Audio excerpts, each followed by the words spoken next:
नमस्कार विद्यार्थियों, मैं हेमंत स्वामी हिंदी की ऑनलाइन कक्षा में फिर आपके समक्ष उपस्थित हूँ।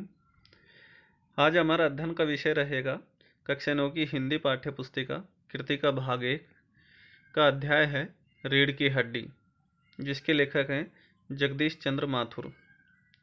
तो इस अध्याय का संपूर्ण व्याख्यान हम पिछले वीडियो में कर चुके हैं, जिसका लिंक आपको डिस्क्रिप्शन में उपलब्ध हो जाएगा। अब इसके सभी प्रश्नों को हल करते हैं। इस अध्याय का प्रथम प्रश्न है, राम स्वरूप और राम गोपाल प्रसाद बात बात पर एक हमारा जमाना था कहकर अपने समय की तुलना वर्तमान समय से करते हैं।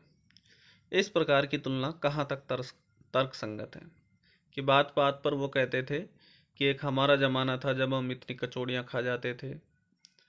इस प्रकार से बात बात पर वो ये कहते हैं कि हमारा ज़माना था, तो ये इसकी तुलना वर्तमान से करते हैं और यह तुलना कहाँ तक तर्क संगत है, ये पूछा गया है। तो इसका उत्तर है कि यह मनुष्य का स्वाभाविक गुण है कि वह अपने बीते हुए समय को याद करता है तथा उसे ही सही ठहराता है। अपने समय को ही वो उचित मानता है, परंतु बीते हुए समय की तुलना वर्तमान समय से करना तर्क संगत नहीं है, क्योंकि हर एक समय अपनी उस समय की परिस्थितियों के अनुसार सही होता है। जिस समय उसकी परिस्थितियां होती है वह उसके अनुकूल होता है, लेकिन समय के अनुसार परिस्थितियां भी बदलती रहती हैं।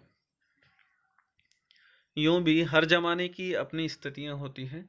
जमाना बदलता है तो कुछ कमियों के साथ सुधार भी आते हैं। तो पिछले वक्त में कुछ कमियां होती हैं तो कुछ सुधार भी होता है, कुछ सुधार होते हैं तो कुछ कमियां भी होती हैं। तो इसीलिए ये कहना उचित नहीं होगा। अगला प्रश्न है कि राम स्वरूप का अपनी बेटी को उच्च शिक्षा दिलवाना और विवाह के लिए छिपाना, यह विरोधाभास उसकी किस व्यवस्था को उजागर करता है।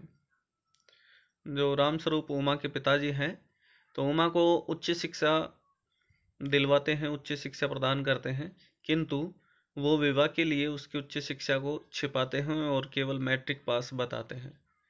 तो ये जो विरोधाभास है उनकी किस व्यवस्था को प्रकट करता है।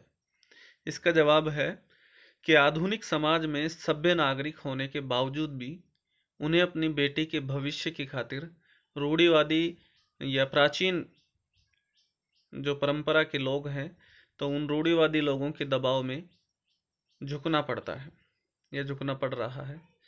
उपर्युक्त बात उनकी इसी व्यवस्था को उजागर करती है कि वे बेटी के भविष्य को लेकर या बेटी की विवाह को लेकर चिंतित रहते हैं, और उसी में वो उन रूढ़िवादी विचारधारा के जो लोग हैं उनके सामने वो झुक जाते हैं। तो इसी व्यवस्था को, राम स्वरूप की इसी व्यवस्था को उजागर करता है। अगला प्रश्न है, अपनी बेटी का रिश्ता तय करने के लिए राम स्वरूप उमा से जिस प्रकार के व्यवहार की अपेक्षा कर रहा है, उचित क्यों नहीं है। तो वो उनके सामने इस प्रकार के व्यवहार की अपेक्षा कर रहा है कि जैसे वो लड़के वाले चाहते हैं, तो लड़के वालों के अनुकूल ही उमा व्यवहार करे। तो इसका जवाब है कि अपनी बेटी का रिश्ता तय करने के लिए राम स्वरूप उमा से जिस प्रकार के व्यवहार की अपेक्षा कर रहा है, सरासर गलत है। ये बिल्कुल भी उचित नहीं है। एक तो वे अपनी पढ़ी लिखी लड़की को कम पढ़ा लिखा साबित कर रहे हैं कि वो ग्रेजुएट लड़की है, किंतु उसको मैट्रिक पास बता रहे हैं, और उसे सुंदरता को और बढ़ाने के लिए नकली प्रसाधन सामग्री का उपयोग करने के लिए कहते हैं, जो अनुचित है। और उसे और अधिक सुंदर दिखने के लिए जो सौंदर्य प्रसाधन की सामग्री होती है, क्रीम पाउडर इत्यादि, वो लगाने के लिए कह रहे हैं, जो एक प्रकार से अनुचित है।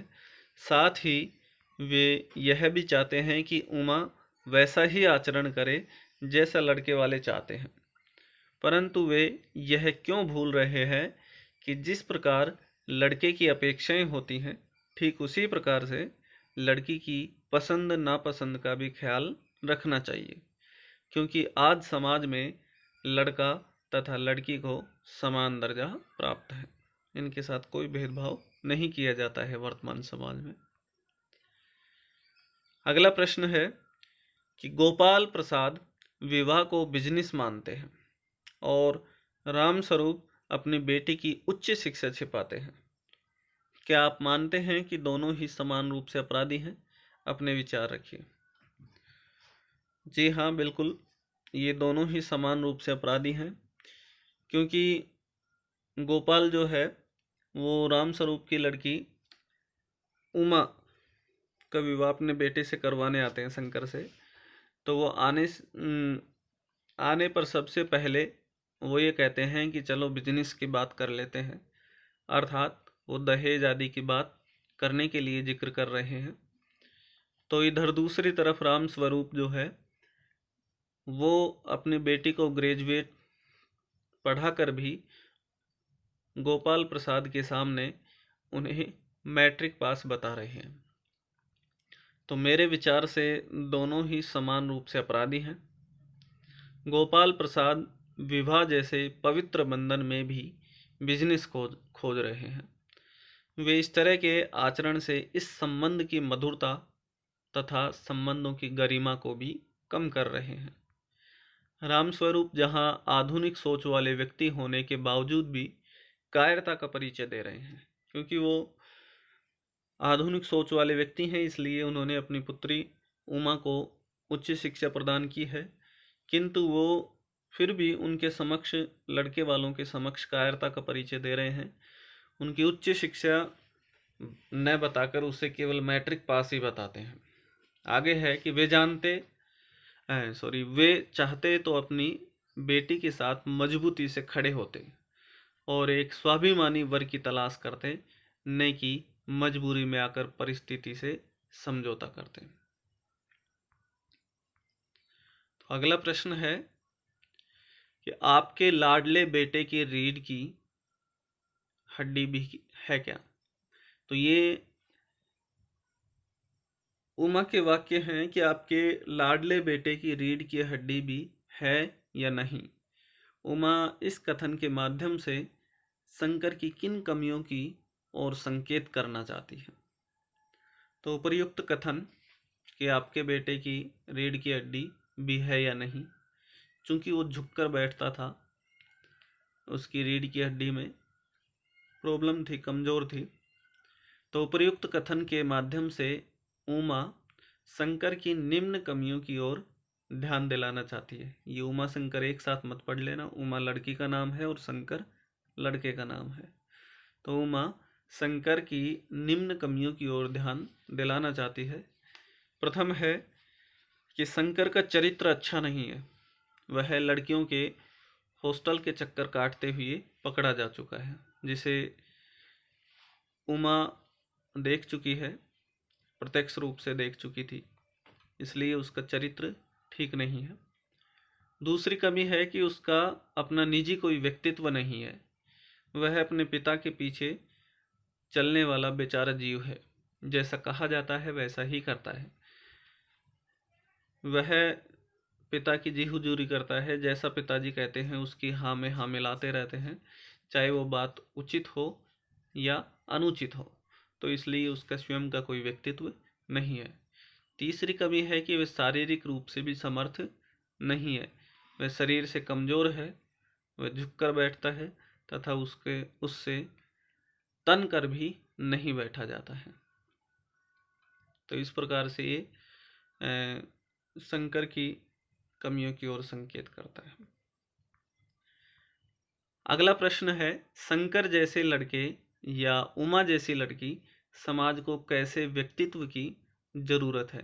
तर्क सहित उत्तर दीजिए।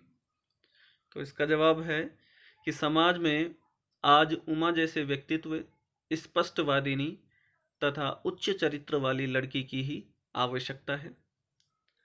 ऐसी लड़कियां ही गोपाल प्रसाद जैसे दोहरी मानसिकता रखने वाले लालची और ढोंगी लोगों को सबक सिखा सकती हैं।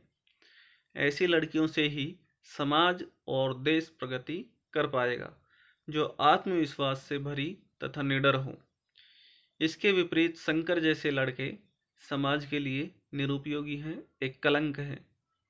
शंकर जैसे व्यक्ति समाज को कोई दिशा नहीं प्रदान कर सकते हैं, समाज के लिए निरुपयोगी हैं वो।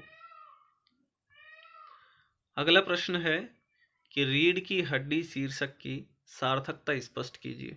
किस पाठ का नाम रीढ़ की हड्डी क्यों रखा गया है? तो एक तो रीढ़ की हड्डी उसके मोहन की रीढ़ की हड्डी कमजोर होने के माध्यम से प्रतीकार्थ प्रकट किया गया है, जो यहाँ स्पष्ट है कि जिस प्रकार मानव में रीढ़ की हड्डी महत्वपूर्ण मानी जाती है, ठीक उसी प्रकार से वैवाहिक रिश्तों में लड़का और लड़की रीढ़ की हड्डी के समान होते हैं। उनके स्वस्थ रिश्ते पारिवारिक शांति, अपनापन और समृद्धि के कारण बनते हैं। कि अगर उनके रिश्ते अच्छे होंगे तो पारिवारिक शांति होगी, अपनापन बढ़ेगा और उनकी समृद्धि होगी। इस पाठ के जरिए यही बताने का प्रयास किया गया है कि नर और नारी दोनों में ही समानता होनी चाहिए। नारी को कमतर समझकर हम एक प्रगतिशील समाज की कल्पना नहीं कर सकते, क्योंकि नारी भी समाज के उत्थान में नारी का भी उतना ही योगदान होता है जितना कि नर का या पुरुष का होता है। अतः यह शीर्षक बिल्कुल उचित है। अगला प्रश्न है कि कथा वस्तु के आधार पर आप किसे एकांकी का मुख्य पात्र मानते हैं और क्यों? तो ये तो कहानी के पढ़ने पर स्पष्ट हो जाता है कि इस कहानी में कई पात्र हैं, परंतु सबसे सशक्त पात्र बनकर जो उभरता है वह उमा ही है। उमा की उपस्थिति भले थोड़े समय के लिए थी, परंतु उसके विचारों से प्रभावित हुए बिना हम नहीं रह पाते हैं। वह हमें बहुत कुछ सोचने के लिए मजबूर करती है। उसकी उपस्थिति नारी समाज को एक नई सोच और दिशा प्रदान करती है। अगला प्रश्न है, एकांकी के आधार पर राम स्वरूप और गोपाल प्रसाद की चारित्रिक विशेषताएं बताइए। तो ये जो एकांकी है रीढ़ की हड्डी, इसके आधार पर राम स्वरूप और गोपाल की चारित्रिक विशेषताएं बतानी है। तो पहले राम स्वरूप की चारित्रिक विशेषताएं हैं कि आधुनिक और प्रगतिशील विचारधाराओं से संपन्न, कि राम स्वरूप जो है वो आधुनिक और प्रगतिशील विचारधाराओं से संपन्न है, किंतु एक मजबूर पिता है। वे एक तरफ तो स्त्री शिक्षा के समर्थक हैं, परंतु बेटी के विवाह के समय यही शिक्षा छिपाने का प्रयास करते हैं। जैसा कि ऊपर हम पढ़ चुके हैं कि वो स्त्री शिक्षा के समर्थक रहे हैं, इसीलिए उन्होंने अपनी पुत्री को ग्रेजुएट BA तक पढ़ाया है। लेकिन विवाह के समय जब शिक्षा का विघ्न पड़ता है तो वो अपनी बेटी की शिक्षा को छिपाकर मैट्रिक पास ही बताते हैं, जिससे उनकी व्यवस्था तथा कायरता झलकती है। अब राम गोपाल की चारित्रिक विशेषताएं पढ़ते हैं कि राम गोपाल निहायत ही चालाक, बड़बोले, लालची और पढ़े लिखे होने के बावजूद स्त्री पुरुषों की समानता में अविश्वास रखने वाले व्यक्ति के रूप में उभरते हैं।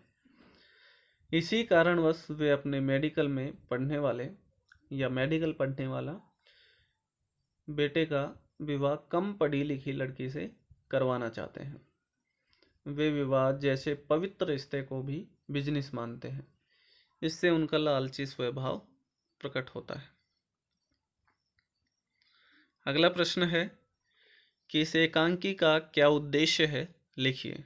ये रीढ़ की हड्डी एकांकी का उद्देश्य क्या है, लिखने का उद्देश्य वो पूछा गया है। तो इसका उत्तर है, रीढ़ की हड्डी एक उद्देश्यपूर्ण एकांकी है। इस एकांकी के उद्देश्य निम्नलिखित हैं। प्रथम उद्देश्य है, यह एकांकी स्त्री पुरुष समानता की पक्षधर है, कि ये प्रदर्शित करता है कि स्त्री पुरुष में भेदभाव नहीं करना चाहिए, उनके साथ समान सलूक करना चाहिए। दूसरा उद्देश्य है, लड़कियों के विवाह में आने वाली समस्याओं को समाज के सामने प्रकट किया गया है। तीसरा उद्देश्य है, बेटियों के विवाह के समय माता पिता की परेशानियों को उजागर करना है। चौथा उद्देश्य है स्त्री शिक्षा के प्रति दोहरी मानसिकता रखने वाले को बेनकाब करना है, जैसे कि शंकर का पिता गोपाल प्रसाद है। स्त्री को भी अपने विचार व्यक्त करने की आज़ादी दी गई है उमा के माध्यम से। तो इस प्रकार से ये उद्देश्य दिए गए थे इस एकांकी को लिखने के। अगला प्रश्न है कि समाज में महिलाओं को उचित गरिमा दिलाने हेतु आप कौन कौन से प्रयास कर सकते हैं। तो इसमें आप स्वविवेक से अपना उत्तर लिख सकते हैं, किंतु उत्तर जो है वो इससे संबंधित और उचित होना चाहिए। तो इसका उत्तर हम करेंगे कि समाज में महिलाओं को उचित गरिमा दिलाने हेतु हम निम्नलिखित प्रयास कर सकते हैं। प्रथम है कि स्त्री शिक्षा में हमें योगदान देना चाहिए। द्वितीय, अपने समय की महान एवं विदुषी स्त्रियों का उदाहरण समाज में प्रस्तुत करना चाहिए।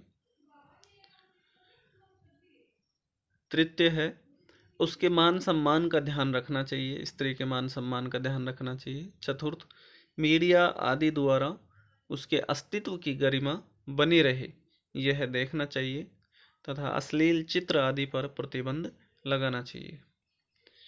अगला है कि लड़के और लड़की को समान अधिकार मिलना चाहिए, उनमें किसी प्रकार का कोई भेदभाव नहीं होना चाहिए। नेक्स्ट है कि हमें महिलाओं को हीन दृष्टि से नहीं देखना चाहिए, उनके साथ प्रेम पूर्वक व्यवहार करना चाहिए, समानता का व्यवहार करना चाहिए। नेक्स्ट है कि महिलाओं को उचित सम्मान देना चाहिए जिसके वे अधिकारी हैं। नेक्स्ट है कि महिलाओं को अपनी इच्छा अनुसार हर क्षेत्र में आगे बढ़ने का प्रोत्साहन देना चाहिए, उसको प्रोत्साहित करते रहना चाहिए कि वो प्रत्येक क्षेत्र में आगे बढ़ सके। तो इस प्रकार से इस अध्याय के सभी प्रश्नोत्तर पूर्ण होते हैं। अगले वीडियो में हम अगले अध्याय की चर्चा करेंगे। धन्यवाद।